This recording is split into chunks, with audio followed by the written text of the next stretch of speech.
Ассалаумағалейкум ханымдар, каналыма қош келдіңіздер. Сіздермен мен Феруза Мырзаева. Бүгін уәде еткендей тейп жабыстырып жасару болатын керемет тегін марафонымды ашық деп жариялаймын. Яғни тейп жабыстырудың қыр-сырларын, тейптің қалай жұмыс жасайтынын, оны қалай дұрыс жабыстыру керек, және қалай шешіп алу керек, соны бүкпесіз сіздерге баяндап беретін боламын. Ендеше кірісейік. Тейп дегеніміз не? Тейп дегеніміз біздің бетіміздегі бұлшықеттерді өз орнына қойып, спазмын кетіріп, беттің әжімін жазатын қазіргі соңғы технологиялық құрал. Бұрыннан бері бұл негізі қолданыста, біздің Қазақстанға енді келіп жатыр десек те болады. Бұл шетелде уже дамыған. Бұны көбінесе спортсмендер қолданады. Денелері ауырсынбау үшін орап қояды, немесе қатты жаттығудан кейін соны басу үшін жабыстырып қояды. Бірақ бұның денеге арналған түрі болады, және бетке арналған түрі болады. Бізге әрине бетке арналған түрі қажет болады. Денеге арналған түрін алып, беттеріңізді құртып алмаңыздар. Бұны қалай қолданамыз? Бұл қалай әсер береді? Былайша айтқанда ботекс сияқты жұмыс жасайды. Білесіздер, бізде косметология саласында ботекс деген процедура бар. Ол біздің бұлшықеттерімізді блоктап қояды да, сіз мимикаға түскен кезде тері астындағы бұлшықеттеріңіз қимылдамай сол қалпы тұрады, және де сізге әжім түспейді.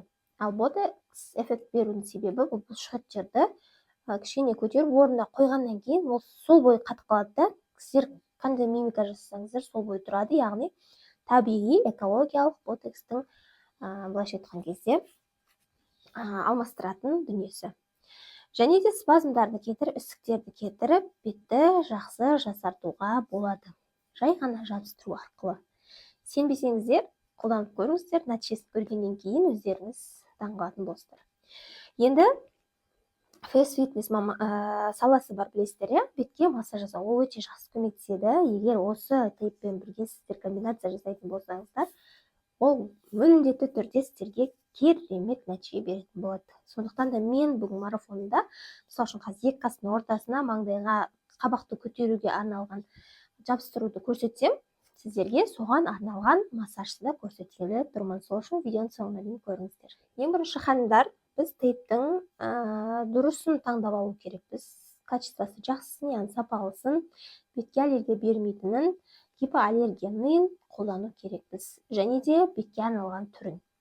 Бірінші соны анықтап алайық. Негізі бұның шелковый және ХБ түрлері болады. Мен ХБ түрін қолданамын. Бұл 97% ХБ-дан 3% жаңағыдай клейіннен тұрады. Клейіннің өзі гипоаллергенный. Енді бұл клей арқылы жабыстырылады ғой, сондықтан міндетті түрде клей болады. Сондықтан клей гипоаллерген екеніне көз жеткізу керекпіз. Әйтпесе бетіңізге аллергия болып, артық қылам деп тыртық қылып қойыңыз мүмкін. Түрлері көп ханымдар.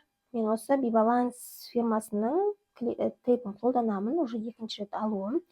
Бұл Кореяда жасалынады, және де 97% ХБ-дан тұрады. Гипоаллергенді клейі бар. Бетке өте жақсы тұрады, ешқандай ауырсындырмайды, қызартпайды, жақсы әсерін береді.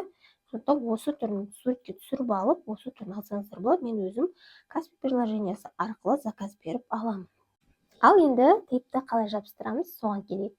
Тейпті жабыстырудан алдын ханымдар, міндетті түрде беттеріңіз тап-таза болу керек. Умывалкамен жуып, жақсылап тазалап алуларға кеңес беремін. Өйткені таза бетке жабыстырылған тейптің нәтижесі жақсы болады. Крем, майлы, макияж бетке жабыстырған тейптің нәтижесі болмайды. Сондықтан бет тазалығы міндетті түрде. Және де қолдарыңызда таза болсын, өйткені біз бірінші массаж жасаймыз. Массаж жасап барып жабыстырғандықтан қолдарыңызда таза болу керек. Және де тейптің созылмалы жағы болады. Өзі жабыстыруға арналған созылмалы жағы болады, ал мына жағы ені созылмайды. Яғни созылмалы жағын жабыстыратын боламыз, және төменнен жоғарыға қарай. Қазір жабыстырып көрсеткен кезде түсінікті болады. Сонымен тейптің жабыстыру схемасына тоқталып кетейін, ол өте маңызды. Бізде енді екі типке бөліп жабыстырамыз. Біреу сезімтал тері, бір кісілердің кожасы өте сезімтал болады, сәл нәрсе теппесе қызарып кетеді деген сияқты. Былайша айтқанда аллергия көп беретін терілерге бірінші кезде бір 6 күндей 2-3 сағат қана жабыстырамыз. Одан кейін бір күн демаламыз. Сосын 3 сағат, 7 сағат, 8 сағаттан түнге жабыстырамыз. Осы схемамен жабыстырамыз. Одан кейін 1-2 апта демалып, қайтып осы схема бойынша жабыстырсаңыздар болады. Немесе 1 апта демалғаннан кейін аптада 2 рет 7-8 сағаттан түнге жабыстырып қойсаңыздар да болады. Ал қалыпты кожаларға, яғни ешқандай аллергия бойынша бермейтін, яғни проблемный емес кожаларға қалай жабыстырамыз? Бастапқы 7 күн 2-3 сағат жабыстырып жүреміз да, күндізгі уақытта жабыстырсаңыздар болады. Одан кейін ешқандай демалыссыз 14 күн бойы 7-8 ары барса 9 сағат түнге қалдырамыз жабыстырып. Одан кейін демалып, жаңағыдай 2 аптада бір немесе аптада бір бетіңізге жабыстырып қойып, осы результатты сақтап қалсаңыздар болады. 9 сағаттан асып кетпей қойсын ханымдар, ол кезде уже қызару, бөрту, сондай сияқты дискомфорт болуы мүмкін. 9 сағат ары барса жабыстыруға болады. Яғни сіз түнде ұйықтап жатқан кезде жабыстырып қойсаңыздар бола береді, азанда шешіп тастайсыздар. Енді мен қазір сіздерге маңдайға жабыстырып көрсететін боламын, яғни қыздың ортасына. Ол үшін міндетті түрде бірінші қыздырып массаж жасап алуға кеңес беремін. Массаж жасамай-ақ жабыстыруға да болады, бірақ массаж жасап барып жабыстырсаңыз нәтижесін тезірек көресіздер. Өйткені бұл тұрақты күнде жабыстырып сабырлық талап ететін зат болғандықтан, енді тез нәтижесін көргіміз келеді ғой біз енді. Сол үшін двойной тез нәтиже беру үшін біз міндетті түрде массаж жасау керекпіз. Ол үшін бізде апоневроз деген бөлім болады басымызда. Соны бірінші босатып аламыз. Яғни қолымызбен шашымыз басталатын жерді ұстап, алға, артқа, алға, артқа, алға, артқа, осылай қолымыздың көмегімен жылжытып босатып аламыз. 1-2 минут көлемінде. Олай жасап болғаннан кейін қолымызды тура маңдайдың ортасына қоямыз да, екі жаққа қарай терімен ғана емес, тер асты бұлшықетімен жұмыс жасап, екі жаққа қарай не қыламыз, бөлеміз. Тура видеодағыдай осылай 2-3 минут көлемінде жасап аламыз маңдайға. Одан кейін тура осы ортаны ұстап айналдырамыз. Бірінші алға 5 рет. Теріні ғана созбаймыз ханымдар, кәдімгідей сезініп бұлшық етті де айналдырып жатқанын сезулеріңіз керек. 5 рет. Осыдан кейін саусақтарымызбен қастың үстіне бастырамыз былай.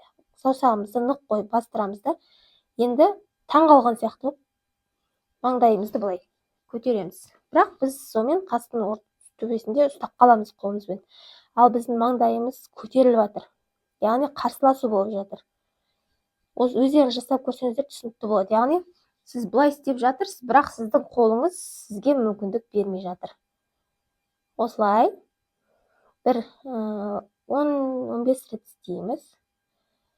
Одан кейін тура осы бойынша жоғары қарай саусақтарымызбен маңдайды тартамыз, төмен қарай түсіреміз. Жоғары қарай тартамыз, қайт төмен қарай түсіреміз. Тура бұлшық еттермен жұмыс жасаймыз. Осылай 5-6 рет немесе 10 рет жасауға болады. Бұл біздің терімізді қыздырып, бұлшық еттерімізді қыздырып, орнынан қозғауға, орнына қоюға жасайды. Ең соңында ханымдар осы саусағымыздың осы тұсымен, қолымыздың ортаға қойып, жоғары төмен үйкейміз. Бірінші оң жаққа, екінші жаққа осылай қыздырып барып 5-6 рет жасаймыз.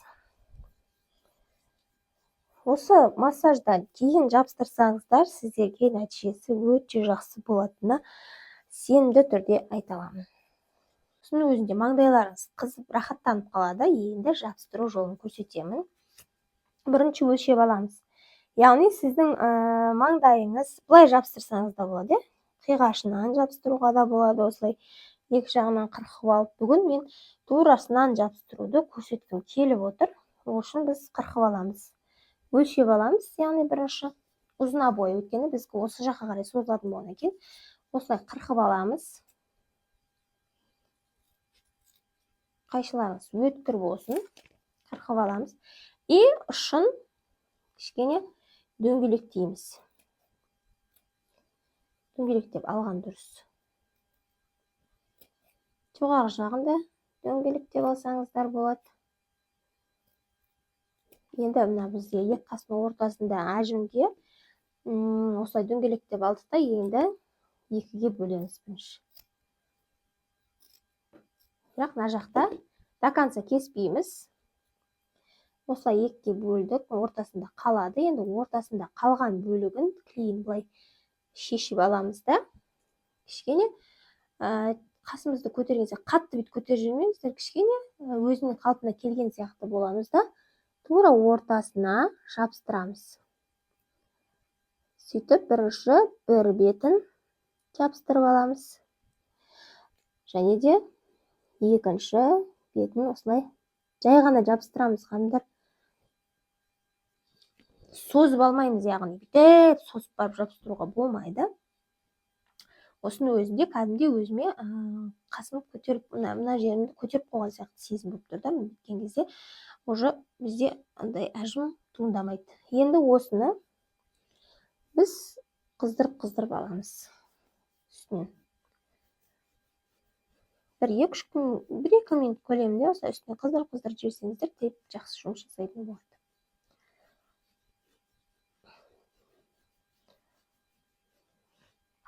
Осылай жабыстырып аламыз. Мінекей.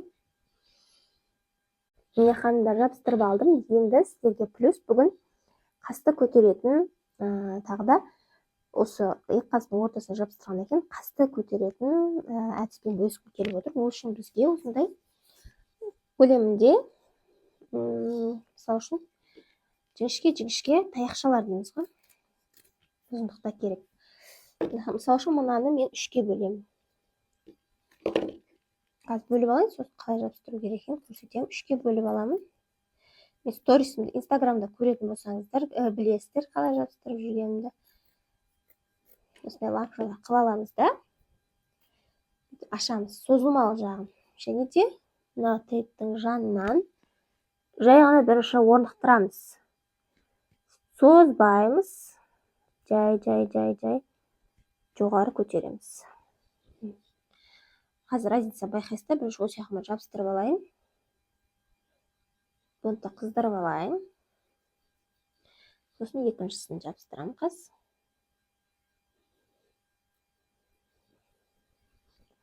Қастың үстіне ешқандай созбаймын, бірақ мынау мен асып кетті, өйткені орамал болғаннан кейін кішкене қырқып жіберейін. Механ салып жіберейік.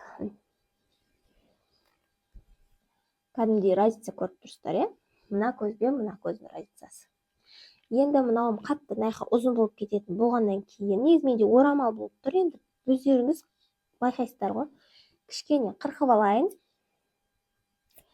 Сосын жаңағыдай ұзына бойын қастың астынан, қастарыңызға тиісіп жүрмеңіздер. Өйткені тейп қастарыңызды жұлып алуы мүмкін. Мінекей осылай жабыстырдым. Разницасын көріп тұрсыздар ма? Кәдімгідей қабақтарыңыз көтеріп қалады. Осылай жабыстырасыздар. Қыздырып аламыз. Мінекей. Мына көзбен мына көздің қастың разницасын көріп тұрсыздар. Яғни мына жаққа солай жабыстырғаннан кейін, осылай жүргеннен кейін сіздің қастарыңыз осылай көтерілетін болады, қабақтарыңыз көтерілетін болады. Ал енді тура осылай екінші жаққа жабыстырып алайын.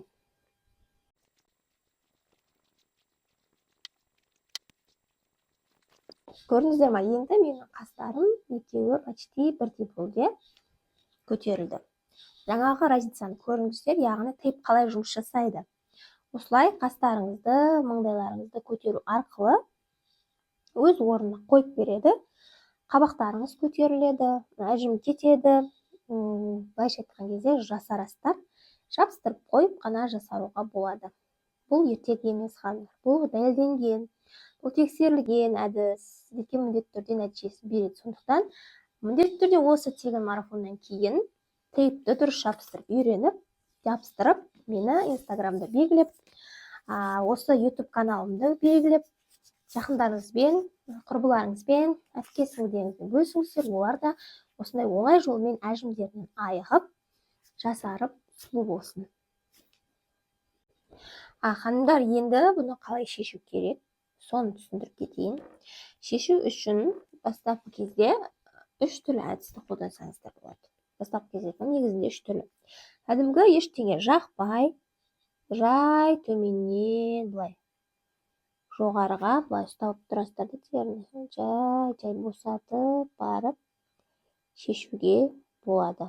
Бірақ оған енді кішкене сабыр керек болады. Біраз. Екінші түрі мицеллярный вода болады ғой.